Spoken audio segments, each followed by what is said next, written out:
Olá, Rafael. Eu vou contar um relato que aconteceu no sítio do meu avô, que fica no sopé da Serra do Barro Vermelho. O meu avô era caçador e o seu sítio ficava próximo ao sopé da Serra de Barro Vermelho, local que muitos consideram místico, pois já houve relatos de caçadores que se deparam com criaturas e entidades como caboclos, boiadeiros, lobisomens e sacis.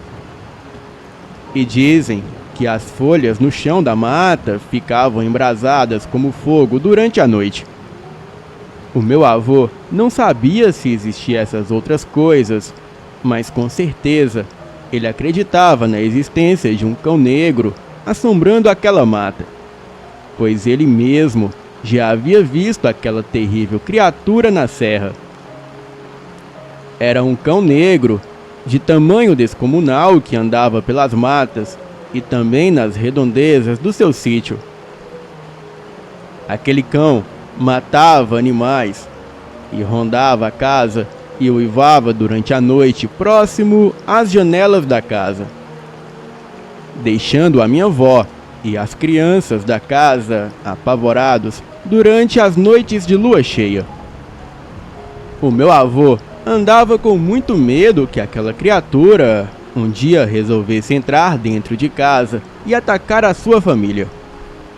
Ele chegou a cogitar se mudar para outro local, pois já não tinha muitas casas naquela região, devido às outras famílias já terem se mudado para outros lugares, com medo dos uivos e dos casos que as pessoas relatavam.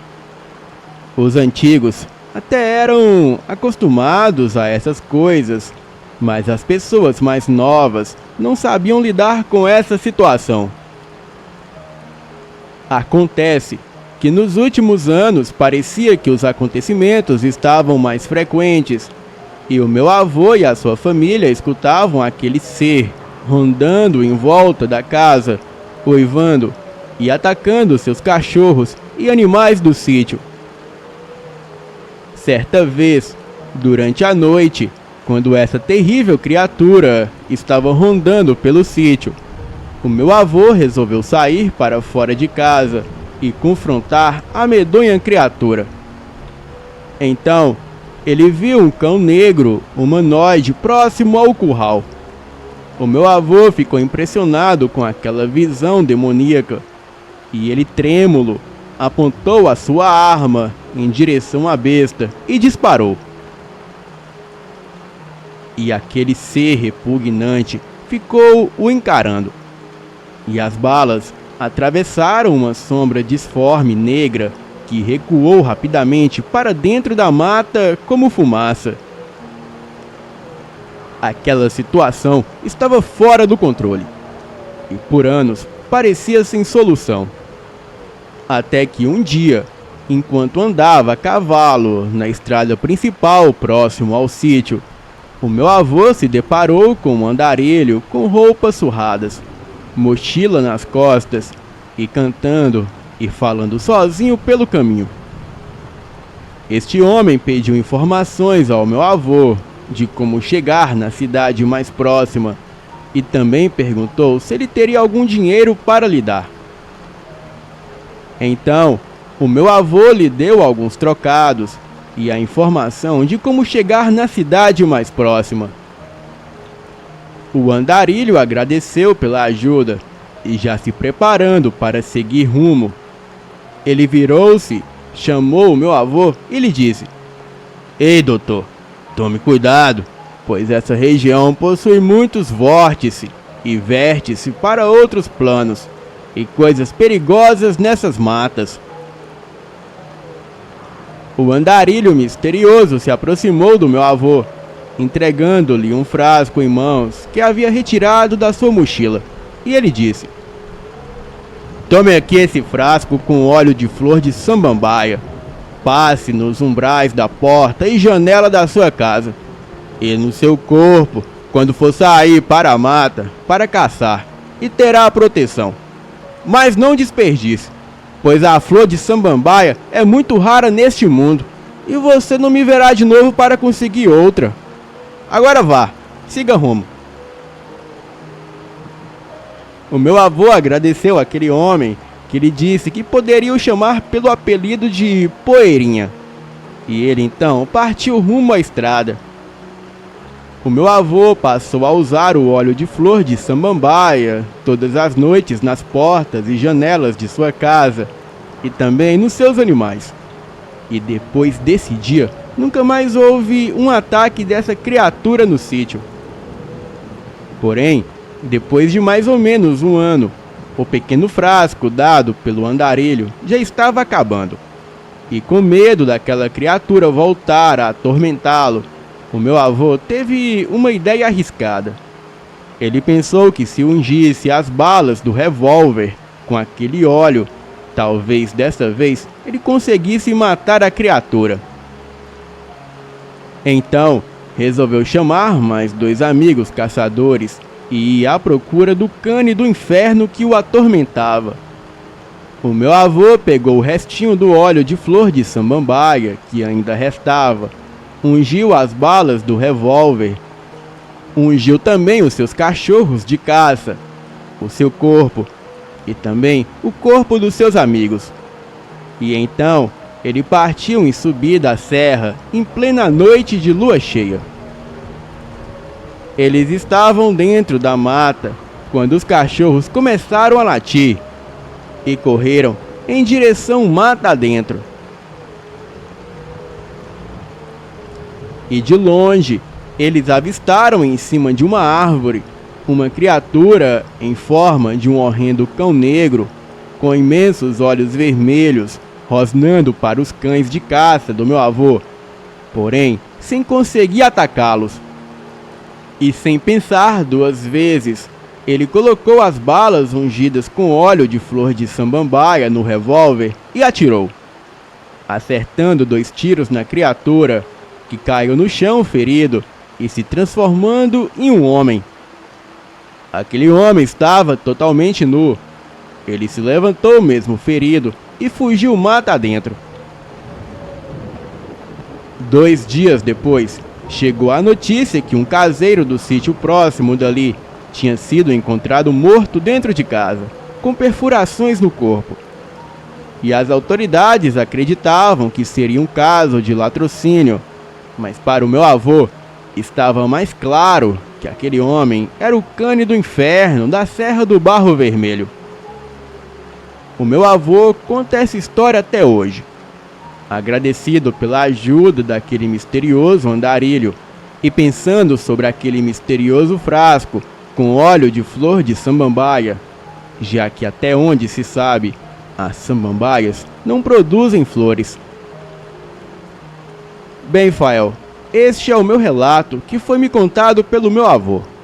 Desejo a todos do canal uma boa noite.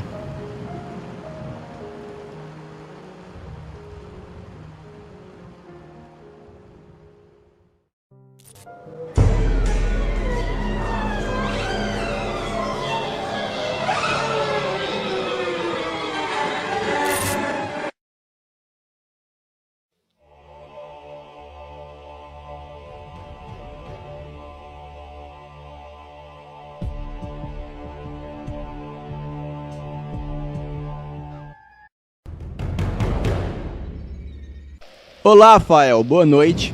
Eu me chamo Alex, eu moro em São Paulo e hoje eu trago para o canal a história da minha tia que se chama Jaqueline, mas todos a chamam de Jaque.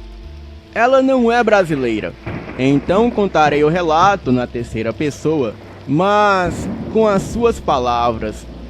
Eu peço que os ouvintes fiquem até o final, que essa história é surpreendente do início ao fim.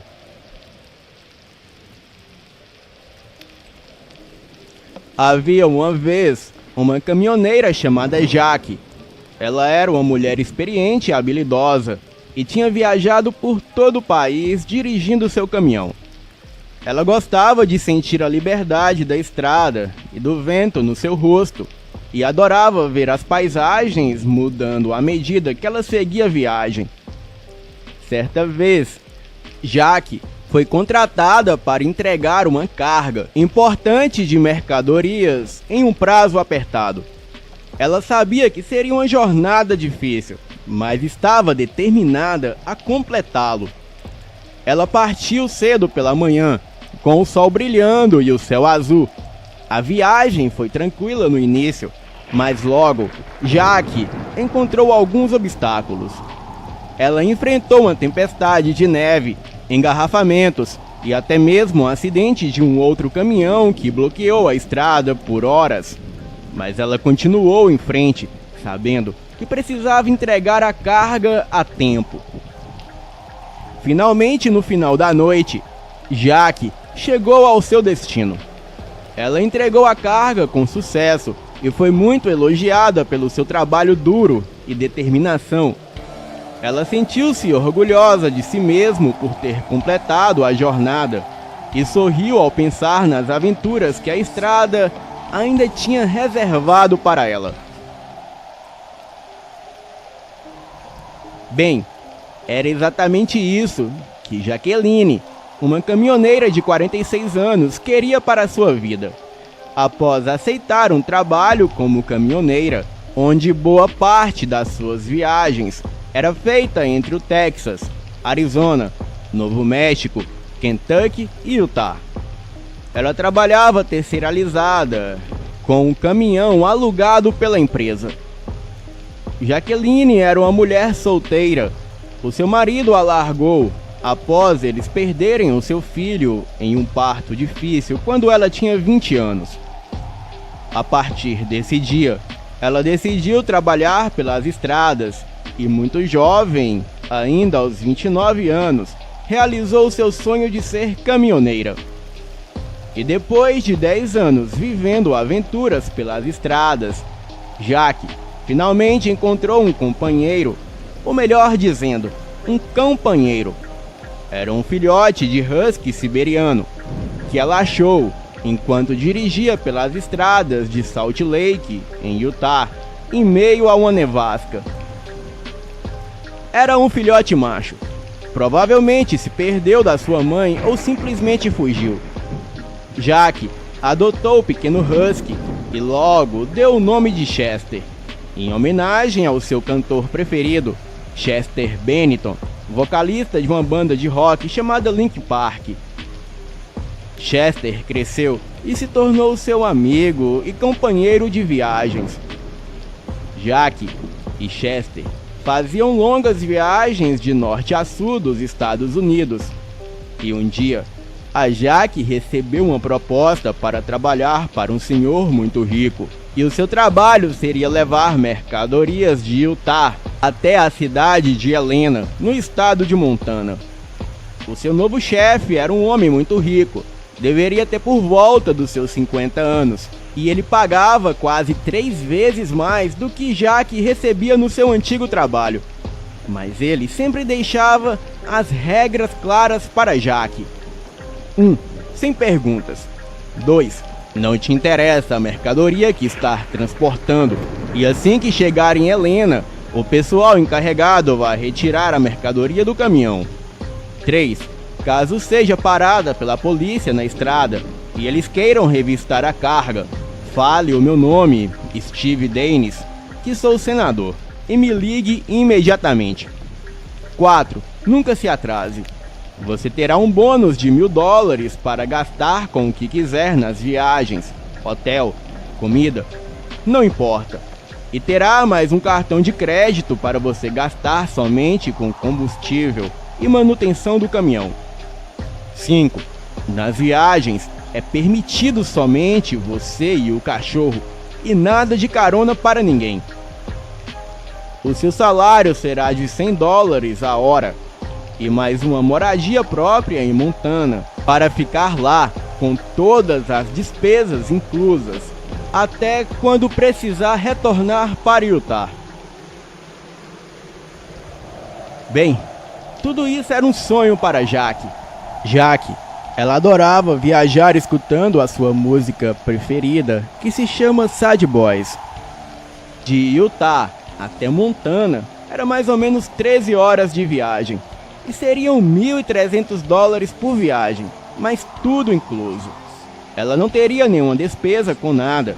Ganhou até uma casa própria. Na verdade, um lindo chalé que ficava a leste nas montanhas de Montana, próximo ao lindo lago, e uma paisagem incrível, mesmo apesar da neve na maior parte do tempo. Foram quase um ano trabalhando para Steve, e o senhor confiava bastante nela, até porque a mesma nunca vacilou.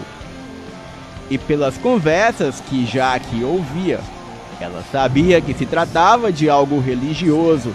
Era esperta o bastante para saber que transportava objetos religiosos e talvez até consagrados para alguns ritos que aquele povo praticava.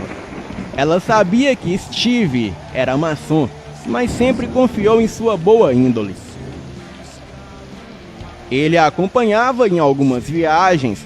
Era um homem muito inteligente, mas também muito sério. 3 meses depois, Steve subiu de cargo na ordem. Ele aumentou o salário de Jack e os seus benefícios.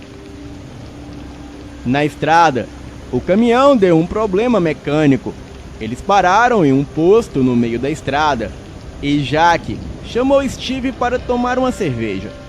Ele recusou. Disse que havia parado de beber há muito tempo, pois o álcool faz mal à saúde. Mas pelo calor que fazia naquele dia, ele acabou concordando em tomar uma Blue Moon, uma cerveja típica de Utah. E depois de muitas rodadas de cerveja, até o reboque chegar para levá-los junto com o caminhão, Jack, ela perguntou por que ela era apenas uma motorista. Steve respondeu que na ordem que ele participa, infelizmente, mulheres não podem fazer parte, e isso está fora do seu alcance. Mas ela sempre foi leal no que fazia, e ele confiava muito nela. Então, Jack perguntou o que ele fazia de tão secreto nessa ordem que ela não poderia saber, e que se ele realmente confiasse nela, poderia dizer, pois ela o tem muito mais do que o seu chefe, e ele também é o seu amigo. Está bem, Steve disse, vou te contar tudo. Você está tão bêbada que provavelmente amanhã nem vai se lembrar de nada. Então disse Steve, a ordem acredita em valores universais como a ética, a tolerância e a fraternidade. Sério? Perguntou Jack. Claro que não, sua tola. Embora a maçonaria seja uma organização legal e aberta, a ordem tem os seus objetivos ocultos e a influência em eventos políticos e históricos. Alguns acreditam que a maçonaria é uma sociedade secreta que busca controlar o poder político e econômico, enquanto outros acreditam que ela tem uma ligação com o satanismo e outras crenças ocultas.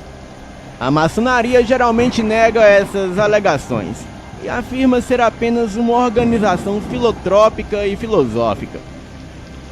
Mas é muito mais do que isso, pois nós buscamos controlar a política e a economia, porque quem está acima de nós é a nova ordem mundial, os Illuminatis. E os seus objetivos são os nossos objetivos. Jack, ela ficou chocada com a declaração, mas no fundo, ela achou se tratar apenas de uma conversa fiada de um velho bêbado. Steve também disse que ele era um frade de 33º grau, mas foi convidado para fazer parte dos Illuminatis.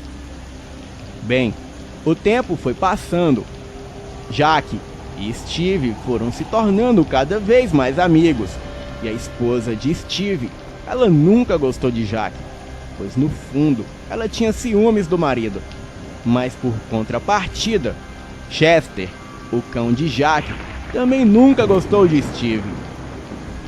Em todo o seu tempo trabalhando como motorista para Steve, Jack sempre levava artigos religiosos para lojas maçônicas que ficavam em locais isolados, mas nunca chegou a ir tão longe como Steve queria daquela vez. Ele simplesmente passou as coordenadas de um local isolado entre as montanhas congelantes da Floresta Nacional de Rocky Mountains, que fica na parte do estado de Montana. A Floresta Nacional de Rocky Mountains é uma das mais belas e diversas florestas montanhosas dos Estados Unidos. Ela se estende por vários estados, incluindo Colorado, Wyoming, Montana, Idaho, Novo México, e abrange uma área de aproximadamente 8,7 milhões de acres. A floresta é conhecida pelos seus picos nevados, rios cristalinos e a vida selvagem abrangente. A floresta possui uma variedade de habitats, desde as planícies de altas montanhas até as florestas de coníferas densas. Os picos Longs, o Pico Gray e o Pico Torres são algumas das montanhas mais altas dos Estados Unidos. Os rios de montanhas cristalinos, como o Rio Snake e o Rio Green e o Rio Colorado, são ótimos para a pesca.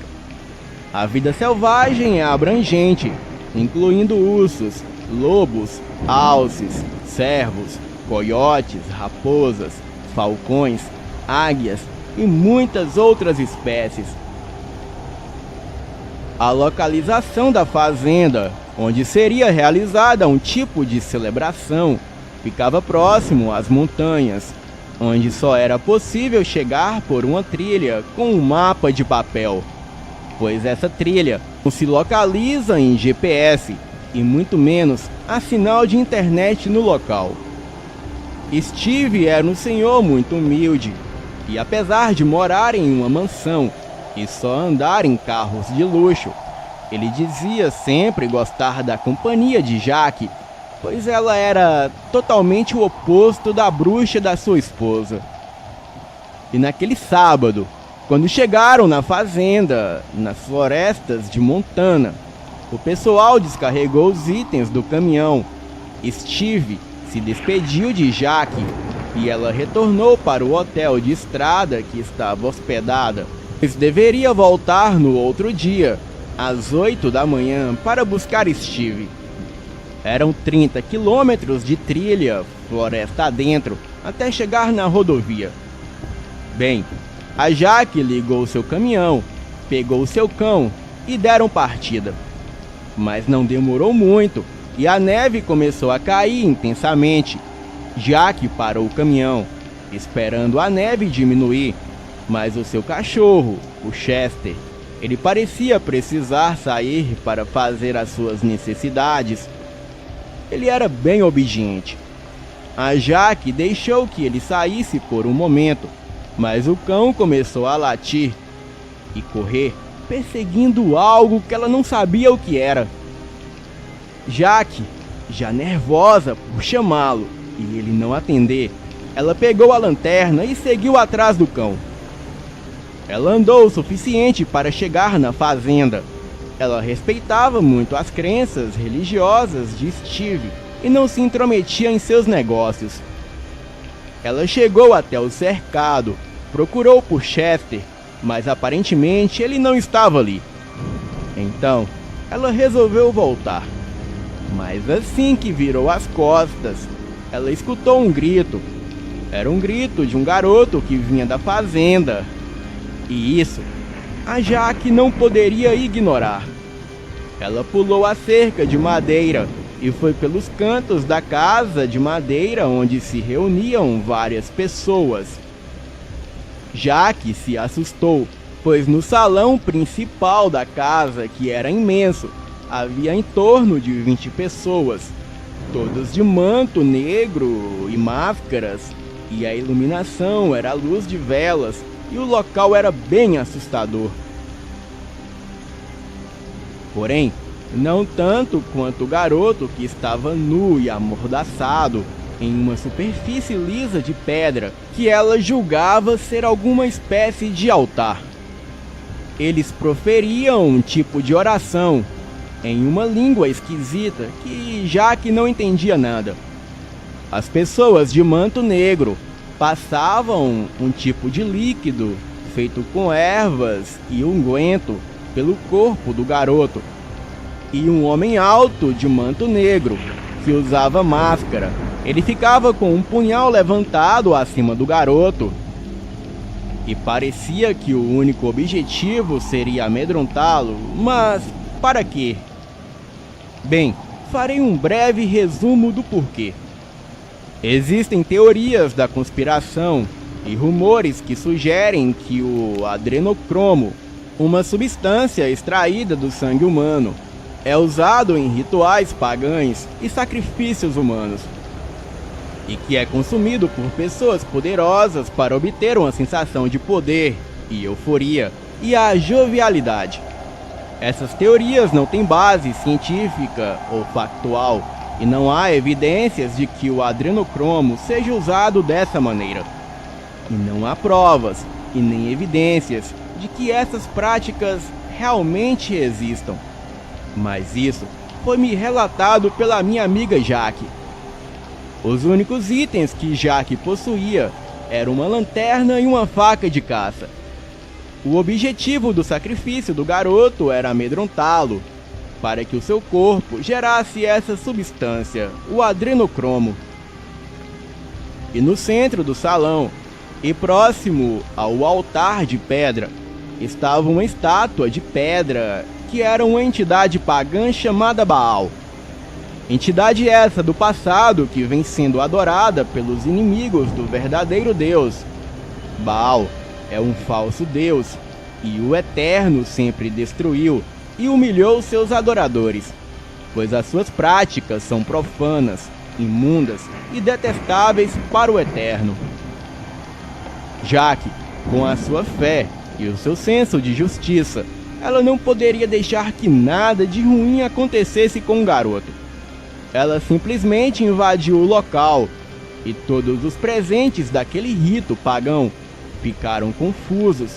Então, Jaque, ela usou a sua faca para cortar as amarras do garoto, e dois daqueles homens, grandes como uma geladeira, partiram para cima de Jaque, mas foram impedidos por um outro homem encapuzado e de máscara.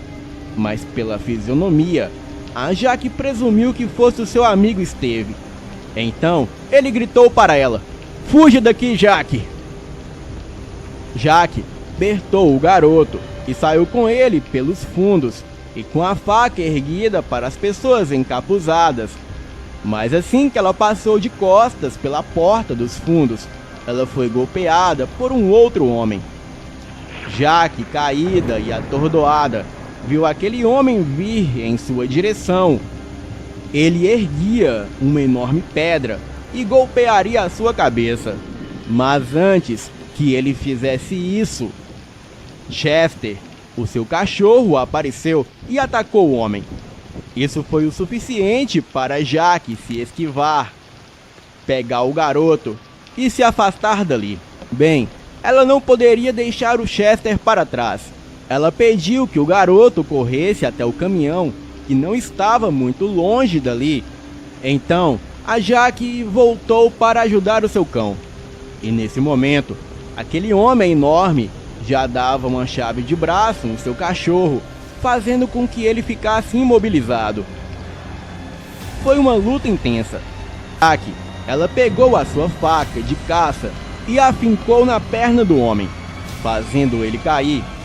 Então, ela e Chester correram de volta para o caminhão onde já se encontravam com o garoto. Eles deram partida e foram até um posto de gasolina na rodovia. Jaque, ela ligou para a polícia. A mesma chegou em seguida, resgatando o garoto e o levando de volta para sua família. E quanto à suposta seita, a polícia nunca deu detalhes. Disseram que era apenas um bando de desocupados que faziam seus ritos religiosos, nada demais. E resumindo o assunto, ninguém foi preso ou identificado. Mas o mais estranho dessa história é que Steve e sua esposa, eles desapareceram. Há quem diga que eles se mudaram, mas tudo isso é muito estranho, pois a casa de Steve, no dia seguinte, estava toda revirada, ou foi invadida, ou foi abandonada às pressas. O certo é que Steve nunca mais foi visto, e Jack, ela jura que ele foi eliminado pela ordem da qual pertencia. Então, ela se mudou de país. Hoje, ela mora aqui em São Paulo e segue sua vida como caminhoneira, acompanhada do seu fiel cachorro Chester. Boa noite.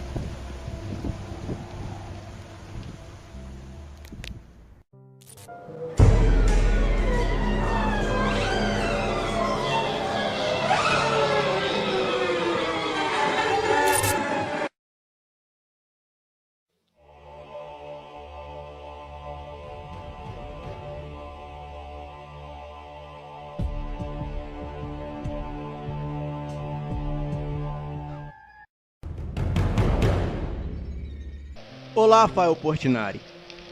O que quero relatar hoje é algo surreal, que ocorreu comigo há muito tempo. E esta é uma história que eu nunca contei pessoalmente para ninguém, pois para mim é a certeza que o desconhecido está por toda parte e você nunca está protegido. Sempre que me lembro disso, um calafrio percorre a minha espinha, mas depois de muito tempo de seu ocorrido, eu decidi compartilhar essa história com todos aqui do canal. Boa noite, eu me chamo José. Hoje tenho 63 anos, mas no auge dos meus 30 anos, ocorreu um fato surpreendente e marcante em toda a minha vida. Era a década de 80. Eu fazia uma viagem de Minas Gerais até o Mato Grosso para entregar um carregamento de soja. E nesse dia, eu estava na companhia de um amigo de viagem. Eu vou chamá-lo aqui de Nicolas. Naquela época, não havia GPS, então seguíamos as rotas com um mapa. Viajávamos tranquilo, ouvindo música no caminhão, pois naquela época era fita cassete, e diferente de muitos caminhoneiros que adoram um modão, o Nicolas e eu gostávamos era de um bom rock. E aproximadamente umas 11 horas da noite, o meu amigo Nicolas, que dirigia enquanto eu cochilava, conta ele que dirigia meio sonolento e de repente algo o tirou o sono, pois no acostamento da estrada ele viu uma criança correndo de uma ponta a outra da estrada. E ele conta que aquele menino usava roupas antigas, tipo dos anos 50. O garoto o encarou por uns 5 segundos e em seguida foi entrando para o mato. Nicolas me gritava para que eu acordasse e olhasse aquele menino estranho. E depois de me chamar umas 3 vezes, eu acordei e olhei para onde ele apontava. Porém, eu não vi nada. Ele começou a me contar o que viu e não se passou nem 2 minutos e do nada a estrada principal desapareceu. Não víamos mais o asfalto e nem nada ao redor. E o céu estava completamente umbreu. O farol iluminava o nada, pois não existia nada à nossa frente. Era tudo escuridão. E obviamente tivemos que parar o caminhão. Porém, algo curioso era que quando pegávamos a lanterna, continuávamos não vendo nada à nossa frente. Porém, atrás do caminhão víamos tudo normal. O asfalto, a vegetação em volta e até a lua, que curiosamente era vermelha no céu. Era a tão famosa lua de sangue. Ligamos o pisca-alerta do caminhão e demos ré. A estrada era curta para virar o caminhão, porém à nossa direita, espantosamente, apareceu uma placa indicando um atalho. Essa placa com uma seta, apontando uma estradinha de acesso à fazenda Hanoke. Decidimos ir até a fazenda para pedir ajuda ou alguma informação. Então fizemos a curva e seguimos caminho até a fazenda. A estrada de terra era cheia de buracos, o que dificultava a passagem do caminhão, e as árvores ao redor eram bem altas, o que não era nada típico da região onde estávamos. A lua vermelha deixava tudo vermelho ao redor e era muito estranho. Seguíamos bem devagar por aquela estradinha, até que uma coisa que eu só posso descrever como um homem com a cabeça de porco passar correndo na frente do caminhão. O Nicolas se assustou, perdeu a direção e jogou o caminhão fora da estrada. Não houve nenhum acidente grave, pois apesar das estradas ser de barro, paramos em meio às árvores. Nicolas estava tremendo muito para dar ré no caminhão e continuarmos a viagem. Então eu disse que ficaríamos ali e seguiríamos quando o dia amanhecesse.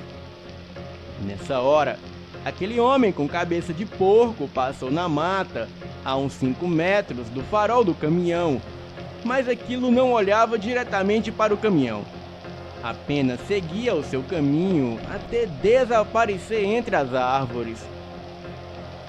Apagamos o farol e deixamos apenas os faroletes traseiros do caminhão aceso em caso de emergência. Ficamos dentro do caminhão sem dizer uma palavra, até que mais ou menos uns 30 minutos depois apareceu um carro de boi, conhecido como carroça. A carroça parou próximo de onde estávamos e desceu um homem negro com roupas bem simples. Ele foi até nós e perguntou se estava tudo bem, já que ele estava passando por acaso e viu o caminhão fora da estrada. Então ele imaginou que talvez alguém precisasse de ajuda. Eu não contei sobre a coisa com a cabeça de porco, mas falei que o meu amigo cochilou no volante. Então, aquele homem se identificou como Álvaro e ele disse que não estávamos longe da fazenda Roanoke e que ficava a uns 5 quilômetros dali. Disse que era um dos trabalhadores da fazenda e pediria ao seu patrão para passarmos a noite lá. Aceitamos o convite, deixamos o caminhão lá como estava e fomos de carroça com o tal Álvaro. E assim que chegamos, eu logo notei que a fazenda parecia abandonada. A mesma ficava em um local ermo e em meio àquela escuridão, cercada por florestas e morros, que eu não fazia a mínima ideia de onde estávamos.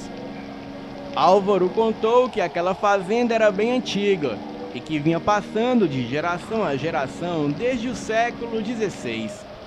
Bem, o curioso é que havia uma igreja na área da fazenda.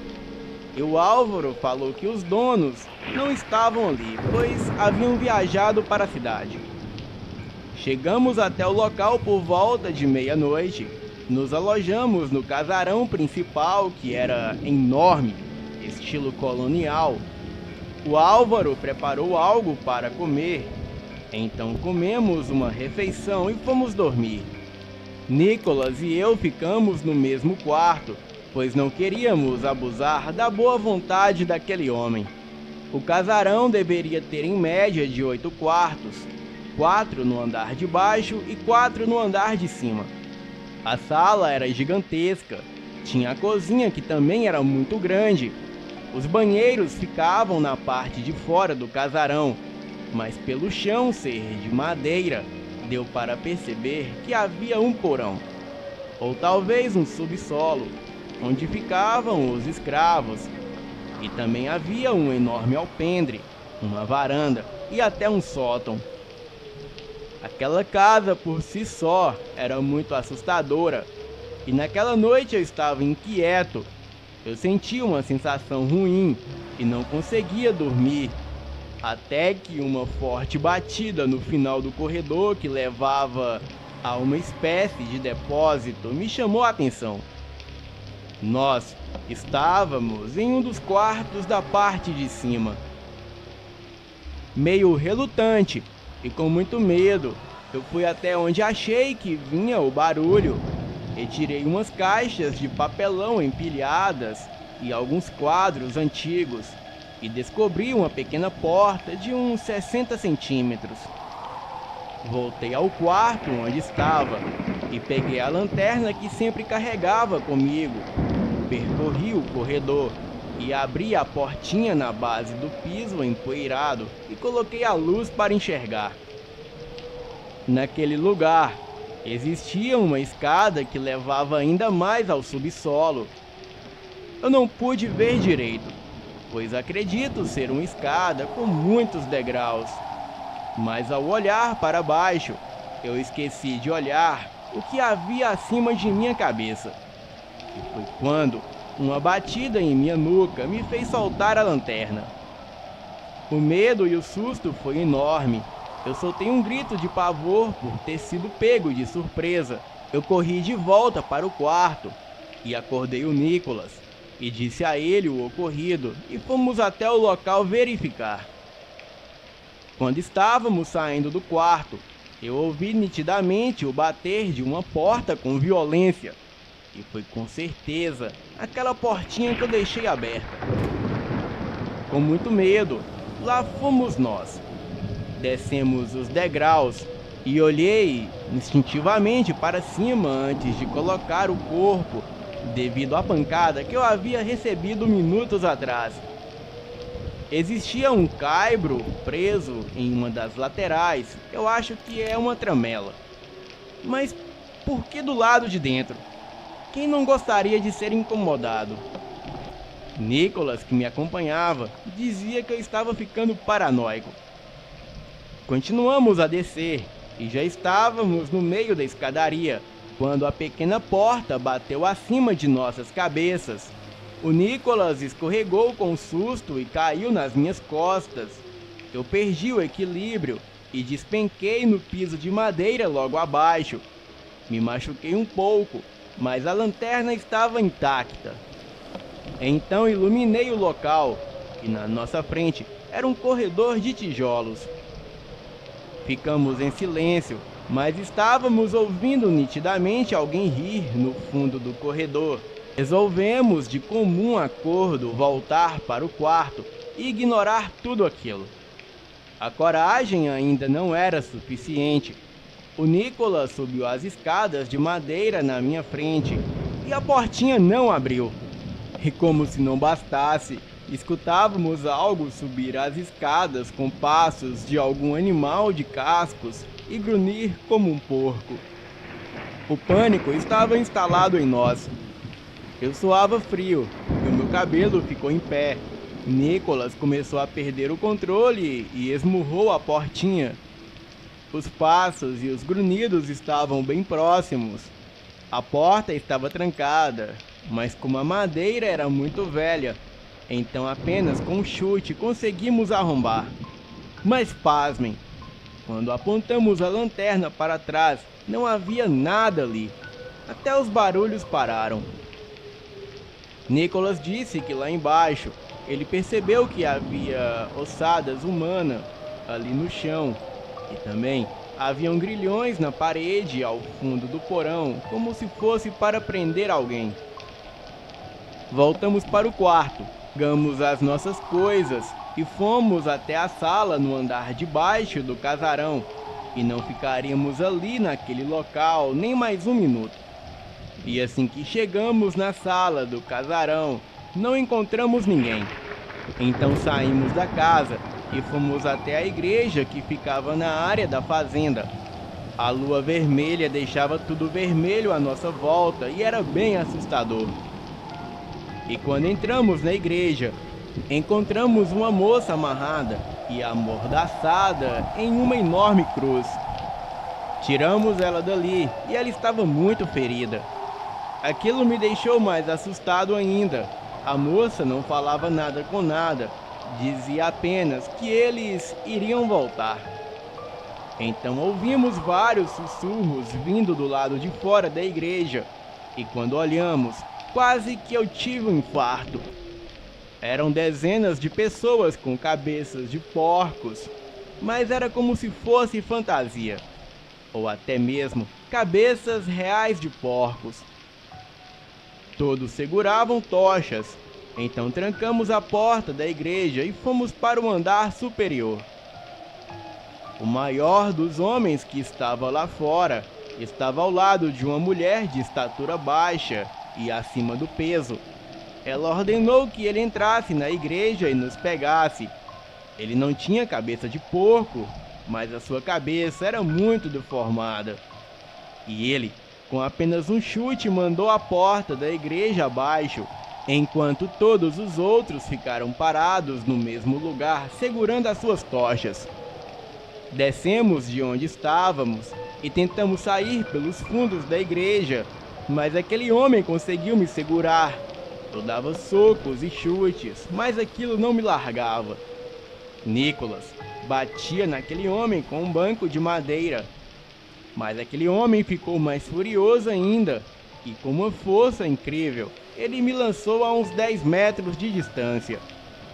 E nesse momento, a moça correu e saiu por uma porta aos fundos da igreja, e Nicholas a acompanhou. E me abandonaram ali, sozinho com aquele homem, que logo me golpeou, e eu apaguei. Acordei preso em um madeiro, cheio de palhas por baixo, cercado por aquelas pessoas com caras de porcos. A mulher estranha fazia um tipo de oração, olhando para a lua vermelha no céu, e com a tocha pronta para me queimar vivo como parte de um ritual. De repente, eu escuto barulho de caminhão se aproximando, e logo em seguida eu escuto 6 tiros, e as pessoas com tochas e cara de porcos começaram a correr. Nicholas, com o caminhão, ele passou em cima de algumas daquelas pessoas e acertou tiros em outras. A moça que estava com o Nicholas me soltou, e então entramos no caminhão e fugimos dali.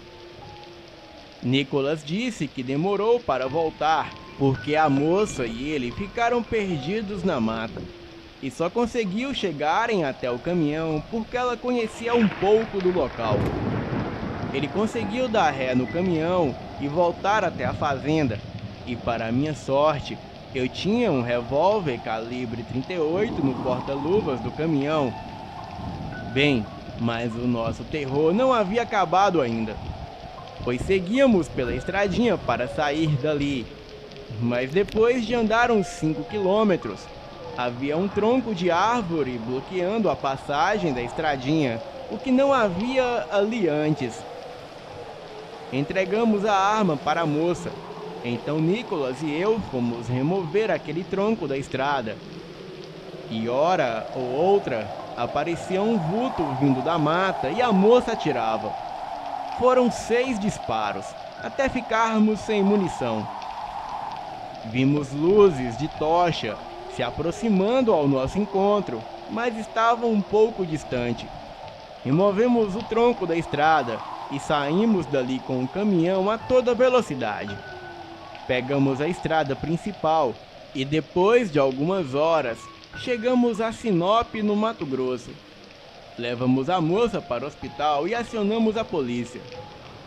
Por tudo que passei, eu nunca mais peguei aquela rota da estrada, mas a moça que mais tarde descobrimos que se chamava Alice, ela deu a sua entrevista para a rádio local. A rádio nos contatou para darmos a nossa versão da história. Bem, depois de muita insistência concordamos, mas o que passamos não chega nem perto do que aquela moça passou. E trarei toda a história de Alice num próximo relato. Boa noite.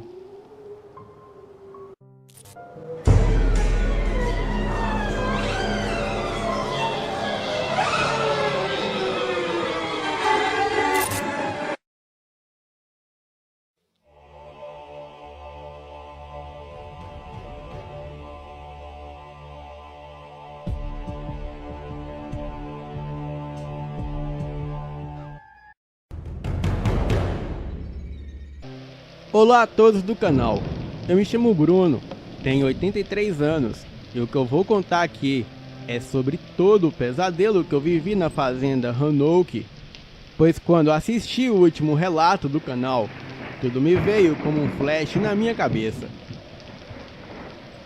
Muitos dizem que a fazenda Roanoke fica em algum lugar do Mato Grosso. Já outros dizem que a mesma não pertence a esse mundo, pois a mesma só aparece durante a superlua de sangue.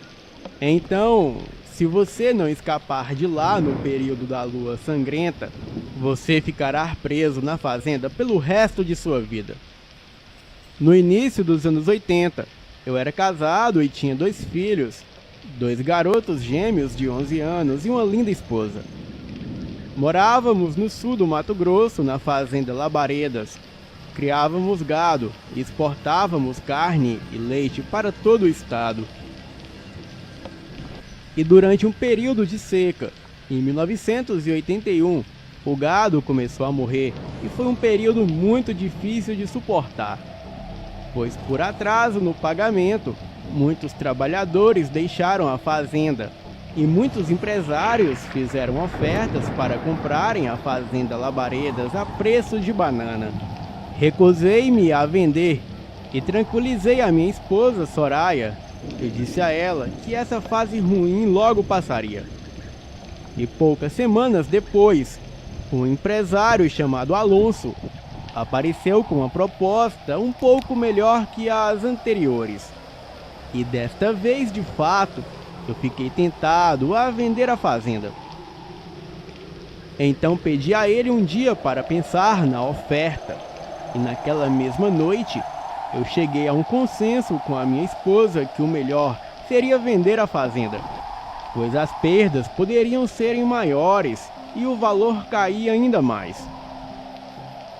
Bem, na manhã seguinte, um homem veio até a minha porta. Eu acreditei que era o Alonso, mas era um outro senhor. Esse não parecia um empresário, e sim um fazendeiro. Ele me advertiu que eu faria um péssimo negócio vendendo a fazenda Labaredas, pois essas pessoas ficam como urubu, esperando a calamidade assolar a fazenda para eles comprarem a preço de banana.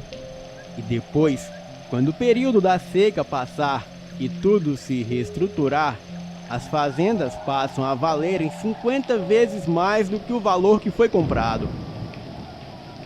Esse fazendeiro se chamava Patrício. Ele me fez uma contraproposta, na qual eu trocaria a minha fazenda pela fazenda dele, e ele ainda me voltaria a mesma quantidade em dinheiro oferecida pelo Alonso. Não pensei 2 vezes em aceitar. Bem, eu nunca tinha visto a fazenda do Patrício, mas somente pelo fato dele cobrir a proposta do Alonso, eu desfiz o negócio com Alonso e, sem pensar muito, eu fechei negócio com o Patrício. Então, naquela mesma manhã, fomos conhecer a nossa nova fazenda, a Fazenda Roanoke, a qual ficava pouco mais de 110 quilômetros de onde morávamos. Bem, seguimos estrada adentro e a um certo ponto da estrada principal, algo inusitado aconteceu. Era por volta de 15 horas, mas a uns 50 metros à frente de onde ficava a placa indicando a fazenda. Parecia que ia escurecendo aos poucos. Estávamos na caminhonete, Patrício na direção, eu no banco do passageiro e atrás a minha esposa e os 2 garotos. Perguntei Patrício por que estava ficando escuro. Ele disse que poderia ser um eclipse. Achei estranho, mas entramos à direita e pegamos um longo caminho de terra, cercado pela vegetação alta que não parecia ser típica da região. E depois de alguns quilômetros por aquela estradinha, nos deparamos com um tronco de árvore bloqueando o caminho. Então Patrício parou a caminhonete e eu fui até o banco de trás conversar com a minha família. E o Patrício foi em direção às árvores para tirar água do joelho. Pedi que a minha família esperasse um pouco. Queríamos remover aquele tronco de árvore caído ali bloqueando a passagem. E foi aí que a minha esposa perguntou: que tronco? Quando olhei de volta, não havia nenhum tronco de árvore. Eu perguntei ao Patrício o que aconteceu, mas ele dizia que só parou para tirar a água do joelho e que não havia nenhum tronco de árvore bloqueando a estrada. Achei que estava ficando louco, mas continuamos até chegar à fazenda Hanover. A fazenda era muito grande e linda. Havia o caseiro que morava com a sua família em uma casa dentro da fazenda e no casarão principal, onde eu e a minha família moraríamos. Bem, lá estava tudo empoeirado. Parecia que ninguém pisava o pé ali há décadas, e isso foi confirmado pelo Patrício. Não havia vizinhos por perto, nem comércio, rodovia. Não havia nada, e também o local era de difícil acesso. A fazenda ficava em um lugar bem alto. O vento uivava a todo momento, principalmente à noite. O frio era intenso, e mesmo com sol ou dentro de casa, o frio era sempre constante. Bem, nem parecia que estávamos no Mato Grosso. Pelo menos era o que eu pensava. Os dois garotos, que eram filhos do caseiro, eles eram do tipo calados. Não eram de falar muito e sempre gesticulavam um para o outro ou faziam sinais. Bem, sinais esses que nem eu e nem a minha esposa entendia nada. Eu achava o lugar um tanto que bizarro, mas o caseiro e a sua esposa sempre contavam causos de assombrações por aquelas bandas. Mas como a minha esposa morria de medo, eu sempre ficava com ela ali no alpendre da fazenda, escutando esses causos e a fazendo companhia. Bem, eu costumava chegar do trabalho sempre por volta das 19 horas. Mas certa vez, estava a família do caseiro e eu no alpendre da casa, conversando. Então, ouvimos a porteira se abrir e escutamos ela se fechar, e em seguida, o trotar de vários cavalos. Eu achei que poderia ser o Patrício, pois ele morava em uma fazenda, digamos, perto dali. Observei atentamente, mas nada dele aparecer. Esperamos mais um pouco e nada, até que todo o barulho cessou. O caseiro e seus filhos foram até a porteira, mas a mesma estava fechada e não havia ninguém, nem cavalo, nem nada. E como estava escuro, não podemos ver direito, mas os barulhos eram nítidos. Os filhos do caseiro eram dois meninos da mesma idade dos meus, mas eram crianças estranhas, do tipo estranhas mesmo, que quando você aparecia, eles paravam o que estavam fazendo, te encaravam e depois se entreolhavam e corriam. Mas com o tempo, eles se tornaram amigos dos meus filhos, e os meus filhos também começaram a se tornarem estranhos. E durante um tempo, a minha irmã saiu de casa e veio morar com nós na fazenda. Conta ela que certo dia, era uma sexta-feira de lua vermelha, e então ela estava lá fora, na fazenda, recolhendo os cavalos no curral. E mesmo sendo noite de lua clara, a fazenda ficava totalmente escura, devido à lua ser avermelhada e às nuvens que a cobria. Mas a minha irmã nunca teve medo de andar por lá, pois ali era uma região um tanto segura.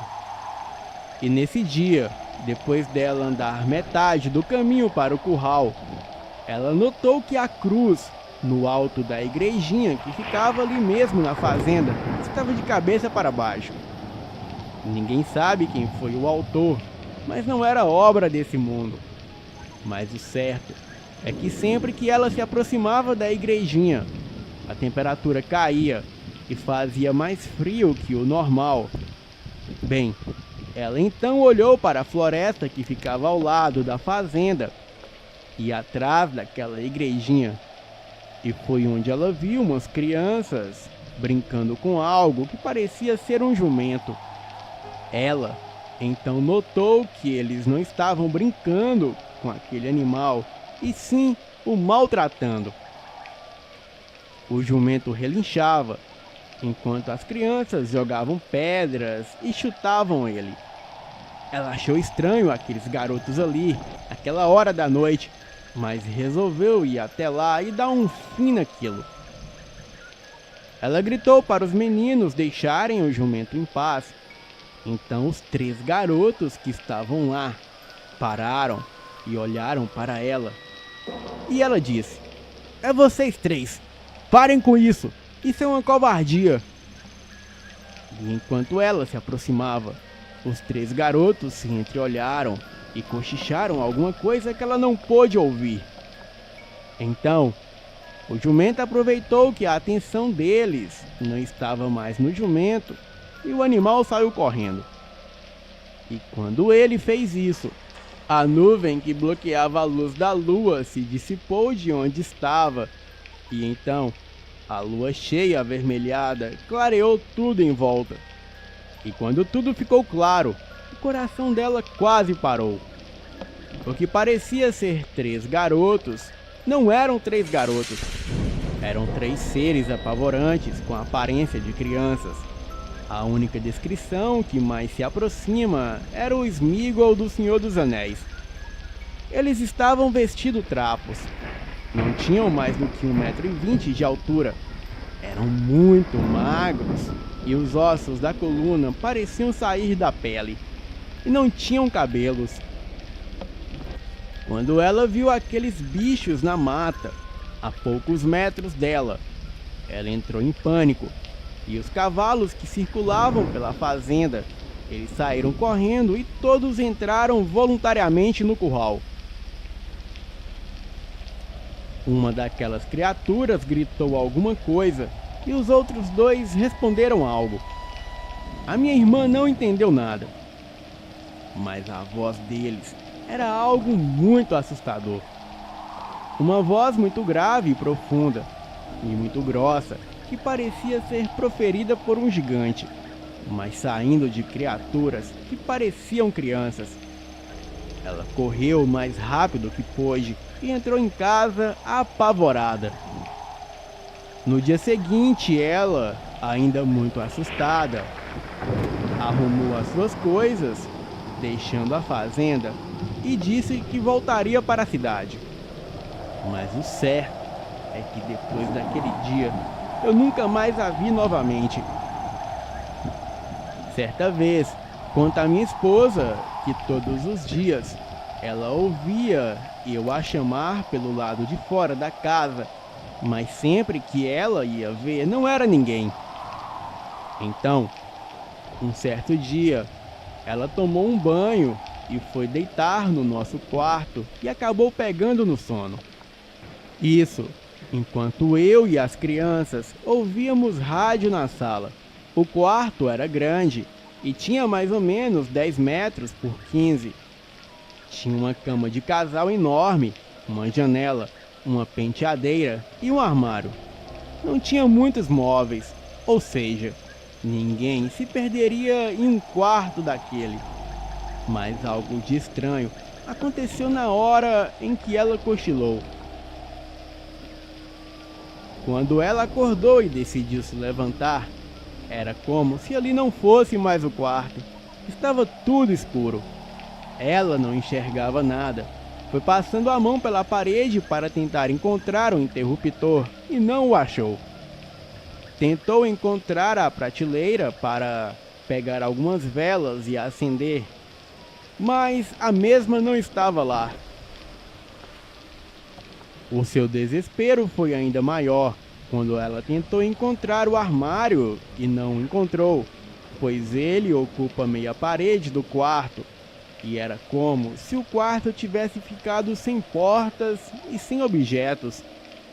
Ela passou a mão pelas 4 paredes do quarto, mas as mesmas parecia que não tinham fim, e nem sinal da porta, nem armário, nem interruptor, e nem janela, nem prateleira e nem nada. Ela não sabia onde estava pisando, pois não parecia o piso do quarto, e sim um piso cheio de buracos. Ela teve a impressão de seguir por um extenso corredor e andar por mais de 500 metros sem achar o fim, e nem as paredes ela conseguia mais tocar. Isso durou mais ou menos umas 10 horas, e ela gritava para mim que estava na sala com os meninos, mas nós não escutávamos. Bem, quando ela finalmente conseguiu sair dali, ela contou uma história muito esquisita. Disse que ficou presa naquela escuridão sem fim por quase 10 horas. Porém, não havia se passado nem sequer uma hora desde que ela entrou no quarto. A minha esposa estava enlouquecendo, então decidi que iríamos embora da fazenda Hanouk. Os meus filhos, que já haviam feito amizade com os meninos, filhos do caseiro, eles agiam estranho, cochichavam entre si, riam sem motivos e conversavam com um casal de bode. Eu achei que era coisa de criança, até a minha esposa acordar apavorada certa noite. Ela perguntava incessantemente onde estavam os nossos filhos. Eu pedi calma e disse que eles estavam dormindo. Então, eu fui até o quarto deles para mostrar a ela que eles dormiam tranquilamente, mas não foi o que aconteceu. As crianças não estavam no quarto. A minha esposa disse que sonhou que o caseiro e a sua esposa era o casal de bode que os nossos filhos conversavam sempre, e que eles haviam raptado os nossos garotos. Eram quase 2 da manhã, a lua vermelha iluminava o céu. Saímos atrás das crianças, mas sem sucesso. Então peguei a caminhonete e fomos até Sinop, que era a cidade mais próxima, comunicar à polícia. E enquanto seguíamos pela estradinha de terra que levava para fora da fazenda, aquele maldito tronco de árvore estava ali bloqueando a estrada. Tivemos que descer para remover aquele tronco, mas enquanto fazíamos isso, vimos várias pessoas com tochas nas mãos saírem do mato e se aproximarem. Todos usavam um manto negro e pareciam serem pessoas velhas. Assim que removemos o tronco, eu consegui entrar rapidamente no carro, mas infelizmente eles puxaram a minha esposa no momento que ela entrou no carro. Eu fui um covarde.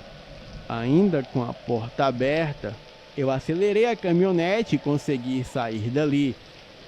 Cheguei a Sinop, avisei a polícia, mas eles fizeram pouco caso de tudo.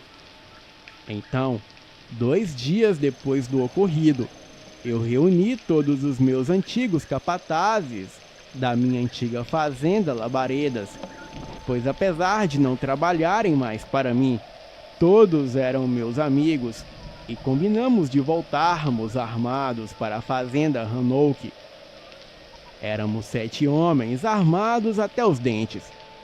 Voltamos em 2 caminhonetes e estávamos decididos a resgatar a minha família e exterminar qualquer um que cruzasse o nosso caminho.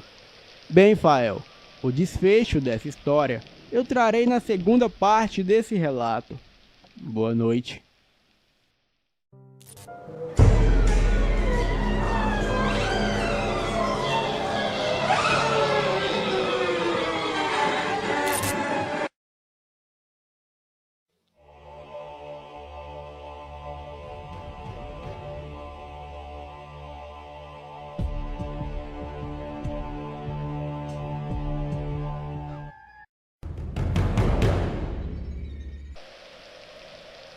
(15 de março de 1983).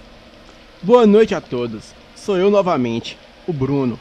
Eu tive a minha família sequestrada por pessoas loucas que viviam na fazenda de Hanouk, que se localiza em algum lugar próximo a Sinop, no Mato Grosso. Com muito custo, eu consegui escapar daquela fazenda maldita, mas deixei para trás a minha esposa Soraya os meus 2 garotos gêmeos de 12 anos, Eduardo e Cauã, e a minha irmã Alice, que desapareceu quando voltava para a cidade. Voltei com os meus homens armados, ia queimar e meter bala em tudo de ruim que estivesse em Roanoke. Mas antes de sairmos, a polícia veio até a minha casa, me interrogou e disse que ninguém ali iria a lugar nenhum, pois a polícia investigou o caso e não havia nenhuma fazenda Roanoke, e eu era o principal suspeito, e por isso tinha que acompanhá-los até a delegacia. Eram 4 policiais. Então, quando puxei o meu revólver da cintura, os meus homens fizeram o mesmo, sem tempo de reação para a polícia, pois eu estava com o delegado na mira, e ele ordenou que os demais policiais abaixassem as armas, e assim eles fizeram. Recolhemos as armas dos policiais e atiramos nos pneus de uma das viaturas, e quando íamos atirar no pneu da outra, um dos meus homens, que se chamava Jesus, ele disse para não atirar, que ele nos acompanharia naquela viatura. Perguntamos o porquê, e ele respondeu que o seu sonho de ser policial iria se realizar naquela noite. Então ele pegou até as roupas de um dos policiais e partiu conosco na viatura, e a viatura seguia as nossas 2 caminhonetes. Além de Jesus na viatura, estava comigo na caminhonete Pedro, João e Tiago, e na outra caminhonete estavam Mateus, Marcos e Lucas. Estava totalmente concentrado na missão, e chegamos na área escura da estrada e curvamos à direita, em direção a Roanoke. Percorremos meia hora de estrada de terra, da qual só havia mato em volta, e a natureza parecia não ter vida, pois não víamos os animais noturnos e nem escutávamos o som da natureza, e parecia que tudo estava morto e nem o vento sopravam as árvores. Enfim, chegamos na parte onde havia o tronco de árvore caído, bloqueando a estrada. Removemos o tronco e seguimos em frente. E quando chegamos no final da estrada, era literalmente o final da estrada. Só havia escuridão, e a luz dos faróis do carro só clareavam o escuro, e nem as lanternas eram capazes de iluminar algo, pois era como se nada existisse além de escuridão. Pedro pegou a sua espingarda e fez alguns disparos lá dentro da escuridão, e nem mesmo o som dos disparos se propagavam, pois além de não ver nada, também não era possível escutar nada lá de dentro. As lanternas só iluminavam uns aos outros, mas nada além disso. Então saímos daquela escuridão e voltamos para onde deixamos as caminhonetes. E depois de muito tempo conversando, não sabíamos o que fazer, pois eu jurava para os meus amigos que a fazenda era ali, mas tudo aquilo estava assustando eles. E uns até cogitavam voltar para casa. Então, escutamos uma risada de uma velha. E daí, uma velha emergiu das trevas. Ela era de estatura baixa e gorda, usava um macacão sujo e tinha um cabelo branco e desgrenhado. Perguntei quem ela era, e ela disse que podíamos chamá-la de a açougueira, pois essa era a sua profissão. Porém, no lugar de animais, ela cortava humanos. Ela também disse que sabia onde a minha família estava, mas somente eu poderia acompanhá-la. Jesus logo desceu da viatura apontando a arma para a velha e disse para ela entrar na viatura que ela estava presa. A velha então disse: "Eu não vou ser presa. Você, Bruno, tem 3 escolhas. Ou me mata e nunca mais vê a sua família, ou não faz nada e eu vou embora e todos vocês morrem aqui. ou você me segue sozinho, eu te levarei para junto de sua família, pois o seu lugar é junto deles. Mas você fugiu e agora está aqui de volta. Pedi meus amigos que voltassem para casa, que eu iria sozinho. E nenhum deles concordaram de me deixar ir sozinho. E com muito custo, eu convenci a eles que eu ficaria bem, pois estava armado com uma 12, 2 pistolas automáticas, um revólver na cintura e uma faca de pesca. Eles concordaram, mas disseram que ficaria ali me esperando voltar. Jesus tentou chamar reforços pelo rádio da polícia, mas o rádio só chiava. Segui a velha na escuridão e só conseguia vê-la, e olhando para trás, eu também vi os meus amigos. Bem, daqui em diante, tudo ficou estranho. O meu corpo começou a ficar pesado, como se a gravidade daquele lugar ficasse mais forte a todo instante. Então, eu vi algo que os meus amigos até então não viam. Eram criaturas semelhantes a lobos, do tamanho de pessoas que andavam encurvados. Eles saíam das matas ao redor e iam sorrateiramente em direção aos meus amigos. Eu gritei, mas eles não escutavam. Tentei correr até lá, mas o meu corpo só se movimentava se eu andasse para frente. Era como se eu estivesse subindo uma escada rolante. Se eu fosse no sentido da escada, eu ia rápido. Mas se eu fosse no sentido contrário da escada, eu não saía do lugar. Era mais ou menos isso. Pedro foi o primeiro a avistar a criatura, mas infelizmente a coisa já estava em cima dele. Ele atirou para cima assim que a criatura o pegou e o devorou. E daí em diante, foi um tremendo tiroteio. Todos os outros atiravam nas criaturas, mas aquelas coisas eram muitas. E nesse ponto, eu já não conseguia ver e nem ouvir direito. Mas o som dos tiros pararam, então eu deduzi que todos estavam mortos. O que foi confirmado pela velha, que se eu não tivesse a seguido, eu também estaria morto. Quando olhei para a minha frente, lá estava a maldita fazenda Hanouk. A açougueira pediu que eu a acompanhasse até a igreja, pois o culto já começaria. Quando cheguei na igreja, 2 homens altos encapuzados recolheram as minhas armas, e lá dentro eu encontrei a minha irmã Alice, que havia desaparecido quando foi embora da fazenda. E lá também estavam os supostos caseiros da fazenda e os seus filhos, que eram amigos dos meus filhos e outras pessoas. Alice disse que eu não deveria chamar atenção, que eu deveria fingir cair no jogo deles e que minha família estava segura. E assim, na hora certa, todos nós escaparíamos de lá. A açougueira disse que o culto era sagrado e eu deveria prestar atenção nas palavras do profeta. Resumindo tudo o que eu entendi durante aquele culto maldito, na verdade, tudo aquilo era uma seita.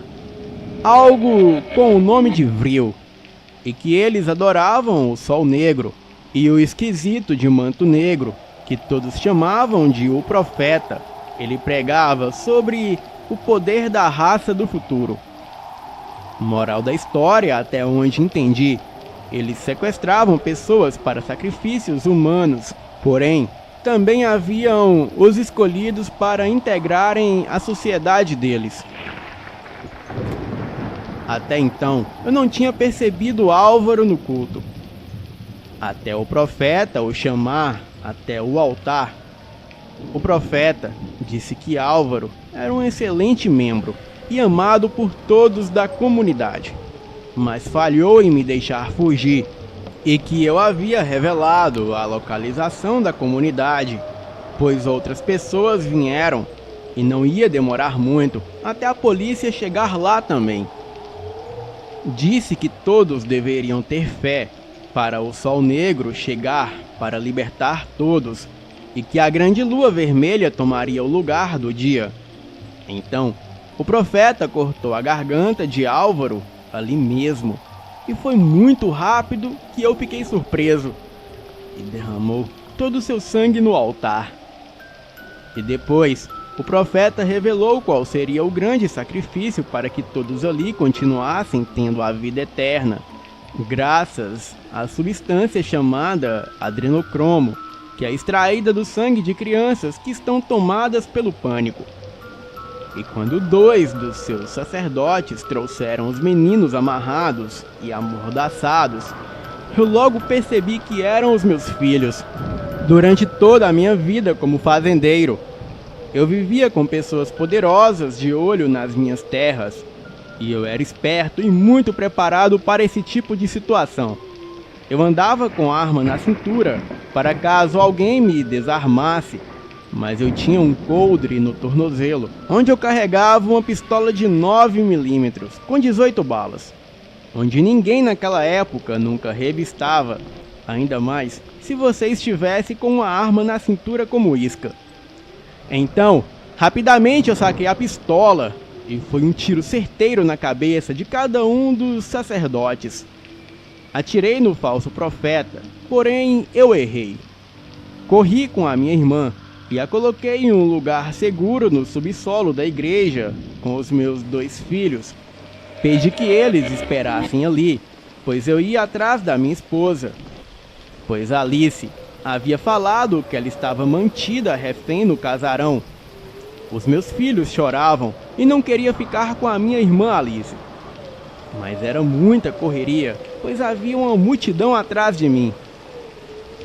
Eu cheguei rapidamente no casarão, e no andar de cima estava minha esposa Soraya. Ela estava amarrada e amordaçada na cama e com muito medo. E assim que tirei a mordaça dela, ela gritou que era uma armadilha. E daí eu só me lembro de receber um golpe forte na nuca e desmaiar. Acordei amarrado junto à minha esposa. Estávamos amarrados em um poste que ficava perto de um celeiro da fazenda. Estávamos ali sozinhos e não havia ninguém por perto até então.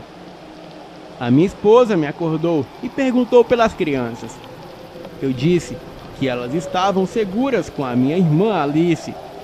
Foi então que, desesperada, a minha esposa disse que Alice também era um deles. Como assim? Ela é minha irmã. Eu indaguei. Mas Soraya respondeu. Naquele culto, eles colocaram algum espírito maligno no corpo da sua irmã. Ela agora faz parte da seita.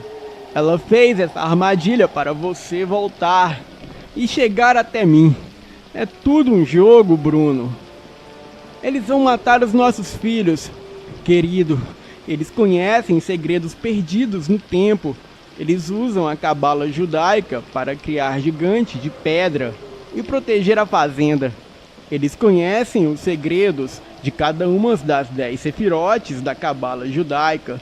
Porém, eles usam para o mal, seja para dar vida ao barro, ou até mesmo para transformar pessoas em criaturas. Lobisomens? Eu perguntei. Sim, esse é o propósito da Superlua Vermelha. Ela dá força maligna a todas as criaturas e fortalece os seus ritos e esconde a comunidade Hanouk das pessoas de fora. Respondeu Soraya. Meu Deus, será que aquilo tudo era verdade? Até hoje, eu não consigo assimilar aquela realidade. Eu nem percebi que vieram 2 homens nus em nossa direção. Eles caminhavam normalmente até certo ponto, mas logo em seguida se agacharam e se transformaram em criaturas que eu só posso descrever como lobisomens. E assim que se transformaram, eles pararam no lugar que estavam. O caseiro veio até nós com uma faca e cortou as amarras. Ele disse que os lobisomens são caçadores e gostam quando a presa corre. Então, que Soraya e eu corresse, mas se eu não corresse, não mudaria nada. Apenas teria uma morte mais lenta por ser um covarde. Ele disse também que quando uma lagartixa corre, o gato a mata mais rápido, mas se a lagartixa se finge de morta, o gato fica horas brincando com a presa, e com nós não seria diferente. Bem, isso me convenceu a correr. Mas antes, eu consegui tomar a faca da mão do caseiro e golpeá-lo no braço. Então corremos, e as duas feras foram seguindo na direção do ferimento do caseiro, e em menos de 1 minuto, as duas feras os devoraram. Eu tenho certeza que fizeram isso para nos dar tempo de correr, e assim o jogo ficar mais divertido. As duas feras eram peludas e enormes. Elas vieram na nossa direção como cães extremamente ferozes e logo nos alcançaria, até um deles receberem um tiro de fuzil que lhe estourou a cabeça. Então a outra fera parou e olhou para a direção de onde veio o tiro. Era Jesus, que estava atrás de uma árvore, e a outra fera correu em sua direção, mas logo foi atingida por outro tiro de fuzil. A fera caiu capotando e subiu muita poeira. Jesus veio até nós e disse que todos os outros estavam mortos, mas ele conseguiu apoio policial, pois o rádio funcionou em baixa frequência. Ele disse que haviam muitas feras e todos estavam encurralados porque não conseguiam adentrar a escuridão.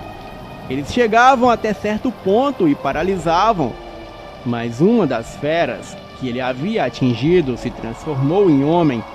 Então, Jesus pegou aquele homem como escudo e conseguiu atravessar a escuridão, e acabou chegando aqui na fazenda Hanouk. Ele pegou seu rifle e ficou observando tudo pela luneta do rifle para ver se me encontrava. Estávamos perto de sair dali, porém não sairíamos sem os nossos filhos. Então, de dentro da igreja, Alice apareceu com os meus 2 filhos. Ela segurava uma faca e as crianças choravam. Eu pedi Jesus que atirasse na minha irmã. Então, sem questionar, ele mirou nela. Mas a fera, que achamos que estava morta, ela pulou em cima de Jesus e o atacou ferozmente. Presenciei a cena mais marcante da minha vida. Alice degolando os meus 2 filhos. Eu fiquei paralisado, chorando, sem saber o que fazer. Mas Soraya, com toda a coragem, ela correu na direção de Alice. Mas a fera que havia atacado Jesus alcançou Soraya e a destroçou antes que ela chegasse até Alice. E depois, a fera veio caminhando na minha direção, me olhou com desprezo e eu não tinha forças para lutar. Então, antes da fera me atacar, eu ouvi outro tiro de rifle e a cabeça da fera explodiu, me sujando com seus miolos. Jesus estava vivo e mais uma vez ele havia me salvado. Alice vinha na minha direção com a faca. Então, Jesus me mandou correr e ir embora da fazenda, e que ele mataria a minha irmã, mas não seria na minha frente. E logo ele me alcançaria. Então corri para a escuridão que levava para fora da fazenda Hanouk, mas quando olhei para trás, eu escutei o clique e o rifle estava sem balas. Jesus disse um palavrão e em seguida Alice o golpeou com a faca até a morte e foi horrível. Quando saí da fazenda, ainda pude ver as criaturas terminando de devorar os corpos dos meus amigos que haviam ido comigo, e devoravam até mesmo os corpos das pessoas mortas que outrora eram criaturas também.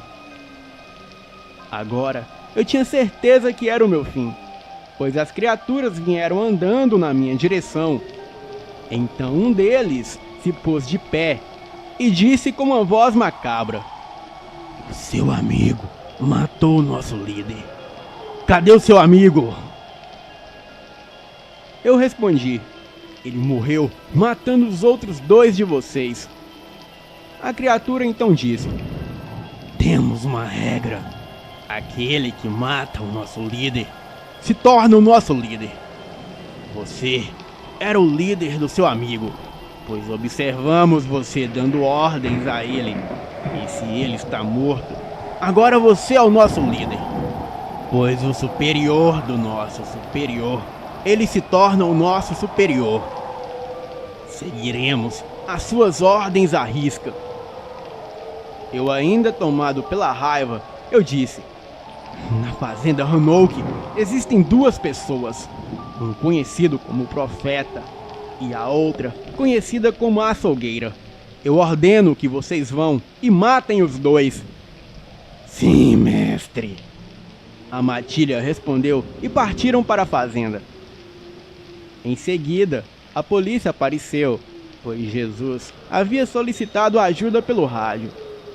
A perícia encontrou pólvora em minhas unhas dos disparos que eu dei, mas não encontraram ninguém morto com a arma da pólvora, a pistola de 9mm. Todos ali estavam devorados. A polícia sabia que era um animal. Não acreditaram na minha versão, obviamente, porém não comprovaram nenhum sinal de mentiras em minhas palavras.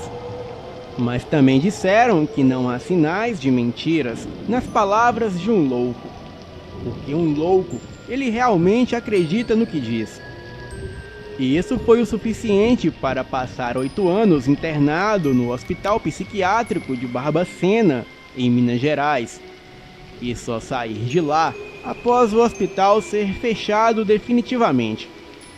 Lá em Barbacena, eu presenciei todo tipo de atrocidade, desde lobotomia, quanto a outros procedimentos médicos clandestinos. Fiquei sabendo por meio de um relato de outra pessoa que Alice saiu de Roanoke, mas eu digo, ela não é mais a minha irmã. Agora, ela é outra coisa. Fiquei anos esperando por Alice, até que ela apareceu e tivemos vários encontros em Barbacena. Ela se passava por boazinha, mentia que eu era louco, me atormentava psicologicamente, mas nunca me matava, pois a diversão dela era esse tipo de tortura. O psicólogo disse que o único jeito de sair dali era eu assumindo que tinha inventado toda aquela história sobre Roanoke, devido a um trauma de perder a minha família e ver os meus amigos sendo devorados por animais selvagens. Então, eu, cansado de tudo aquilo, eu disse ao psicólogo que só havia um jeito dele acreditar em mim. Mas, infelizmente, ele não voltaria para me contar a experiência. Toda noite, eu sabia que estava sendo observado pelas mesmas pessoas que não pareciam nem internos e nem funcionários. Então, eu sabia que eram da matilha. Eu cheguei em um deles e disse: "Bom dia." "Bom dia, mestre." Ele respondeu. Perguntei se a missão em Roanoke estava cumprida, e ele disse que sim. E se eu desejasse, ele poderia trazer as cabeças para que eu comprovasse. Eu disse que não seria necessário. Então ordenei que a matilha desse um fim no psiquiatra, e depois eles fossem atrás da minha irmã e dessem o mesmo fim a ela, antes que ela prejudicasse mais alguém. Bem, se vocês estiverem a fim de ouvir em um outro relato, eu trarei a minha experiência aterrorizante em Barbacena. Boa noite.